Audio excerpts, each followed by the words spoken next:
Character by Samuel Smiles. Chapter 3, Part C, Companionship and Examples. It was a fine trait in the character of Prince Albert that he was always so ready to express generous admiration of the good deeds of others. He had the greatest delight, says the ablest delineator of his character, in anybody else saying a fine saying or doing a great deed. He would rejoice over it and talk about it for days, and whether it was a thing nobly said or done by a little child or by a veteran statesman, it gave him equal pleasure. He delighted in humanity, doing well on any occasion and in any manner. No quality, said Dr. Johnson, will get a man more friends than a sincere admiration of the qualities of others. It indicates generosity of nature, frankness, cordiality, and cheerful recognition of merit. It was to the sincere, it might almost be said the reverential, admiration of Johnson by Boswell that we owe one of the best biographies ever written. One is disposed to think that there must have been some genuine good qualities in Boswell to have been attracted by such a man as Johnson, and to have kept faithful to his worship in spite of rebuffs and snubbings innumerable. Macaulay speaks of Boswell as an altogether contemptible person, as a coxcomb and a bore, weak, vain, pushing, curious, garrulous, and without wit, humor, or eloquence. But Carlyle is doubtless more just in his characterization of the biographer, in whom, vain and foolish though he was in many respects, he sees a man penetrated by the old reverent feeling of discipleship, full of love and admiration for true wisdom and excellence. Without such qualities, Carlyle insists, the life of Johnson never could have been written.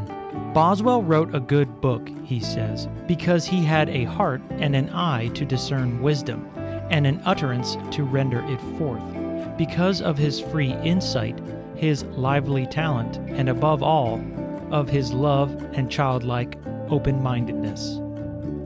Most young men of generous mind have their heroes, especially if they be book readers.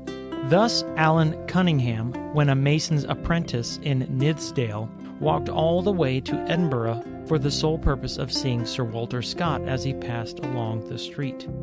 We unconsciously admire the enthusiasm of the lad and respect the impulse which impelled him to make the journey. It is related of Sir Joshua Reynolds that when a boy of 10, he thrust his hand through intervening rows of people to touch Pope, as if there were a sort of virtue in the contact. At a much later period, the painter Haydon was proud to see and to touch Reynolds when on a visit to his native place. Rogers the poet used to tell of his ardent desire, when a boy, to see Dr. Johnson. But when his hand was on the knocker of the house in Bolt Court, his courage failed him and he turned away. So the late Isaac Disraeli, when a youth, called at Bolt Court for the same purpose, and though he had the courage to knock, to his dismay he was informed by the servant that the great lexicographer had breathed his last only a few hours before. On the contrary, small and ungenerous minds cannot admire heartily. To their own great misfortune they cannot recognize, much less reverence, great men and great things. The mean nature admires meanly. The toad's highest idea of beauty is his toadess. The small snob's highest idea of manhood is the great snob. The slave dealer values a man according to his muscles. When a guinea trader was told by Sir Godfrey Kneller in the presence of Pope that he saw before him two of the greatest men in the world, he replied, "I don't know how great you may be, but I don't like your looks. I have often bought a man much better than both of you together, all bones and muscles, for 10 guineas. Although Rochefoucauld, in one of his maxims, says that there is something that is not altogether disagreeable to us in the misfortunes of even our best friends, it is only the small and essentially mean nature that finds pleasure in the disappointment and annoyance at the success of others. There are, unhappily for themselves, persons so constituted that they have not the heart to be generous. The most disagreeable of all people are those who sit in the seat of the scorner. Persons of this sort often come to regard the success of others, even in a good work, as a kind of personal offense. They cannot bear to hear another praised, especially if he belonged to their own art, or calling, or profession. They will pardon a man's failures, but cannot forgive his doing a thing better than they can do. And where they have themselves failed, they are found to be the most merciless of detractors. The sour critic thinks of his rival, "When heaven with such parts has blessed him, have I not reason to detest him?" The mean mind occupies itself with sneering, carping, and fault-finding, and is ready to scoff at everything but impudent effrontery or successful vice. The greatest consolation of such persons are the defects of men of character. "If the wise erred not," says George Herbert, "it would go hard with fools." Yet, though wise men may learn of fools by avoiding their errors, fools rarely profit by the example which wise men set them. A German writer has said that it is a miserable temper that cares only to discover the blemishes in the character of great men or great periods. Let us rather judge them with the charity of Bolingbroke, who, when reminded of one of the alleged weaknesses of Marlborough, observed, "He was so great a man that I forgot he had that defect." Admiration of great men, living or dead, naturally evokes imitation of them in a greater or less degree. While a mere youth, the mind of Themistocles was fired by the great deeds of his contemporaries, and he longed to distinguish himself in the service of his country. When the Battle of Marathon had been fought, he fell into a state of melancholy. When asked by his friends as to the cause, he replied that the trophies of Miltiades would not suffer him to sleep. A few years later, we find him at the head of the Athenian army, defeating the Persian fleet of Xerxes, battles of Artemisium and Salamis, his country gratefully acknowledging that it had been saved through his wisdom and valor. Related of Thucydides that, when a boy, he burst into tears on hearing Herodotus read his history, and the impression made upon his mind was such as to determine the bent of his own genius. Demosthenes was so fired on one occasion by the eloquence of Callistratus that the ambition was roused within him of becoming an orator himself. Yet Demosthenes was physically weak, had a feeble voice, indistinct articulation, and shortness of breath, defects which he was only enabled to overcome by diligent study and invincible determination. But with all his practice, he never became a ready speaker. All his orations, especially the most famous of them, exhibiting indications of careful elaboration, the art and industry of the orator being visible in almost every sentence. Similar illustrations of character imitating character and molding itself by the style and manner and genius of great men are to be found pervading all history. Warriors, statesmen, orators, patriots, poets, and artists all have been more or less unconsciously nurtured by the lives and actions of others living before them or presented for their imitation. Great men have evoked the admiration of kings, popes, and emperors. Systematicis never spoke to Michelangelo without uncovering, and Julius III made him sit by his side while a dozen cardinals were standing. Charles V made way for Titian, and one day when the brush dropped from the painter's hand, Charles stooped and picked it up, saying, "You deserve to be served by an emperor." Leo X threatened with excommunication whoever should print and sell the poems of Ariosto without the author's consent. The same pope attended the deathbed of Raphael, as Francis I did that of Leonardo da Vinci. Haydn once archly observed that he was loved and esteemed by everybody except professors of music. All the greatest musicians were unusually ready to recognize each other's greatness. Haydn himself seems to have been entirely free from petty jealousy. His admiration of the famous Porpora was such that he resolved to gain admission to his house and serve him as a valet. Having made the acquaintance of the family with whom Porpora lived, he was allowed to officiate in that capacity. Each morning he took care to brush the veteran's coat, polish his shoes, and put his rusty wig in order. At first, Porpora growled at the intruder, but his asperity soon softened and eventually melted into affection. He quickly discovered his valet's genius and, by his instructions, directed it into the line in which Haydn eventually acquired so much distinction. Haydn himself was enthusiastic in his admiration of Handel. "He is the father of us all," he said on one occasion. Scarlatti followed Handel in admiration all over Italy, and when his name was mentioned, he crossed himself in token of veneration. Mozart's recognition of the great composer was not less hearty. "When he chooses," said he, "Handel strikes like the thunderbolt." Beethoven hailed him as the monarch of the musical kingdom. Beethoven was dying. One of his friends sent him a present of Handel's works, in 40 volumes.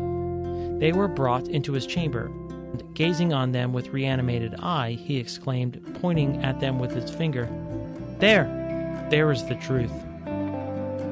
Haydn not only recognized the genius of the great men who had passed away, but of his young contemporaries, Mozart and Beethoven.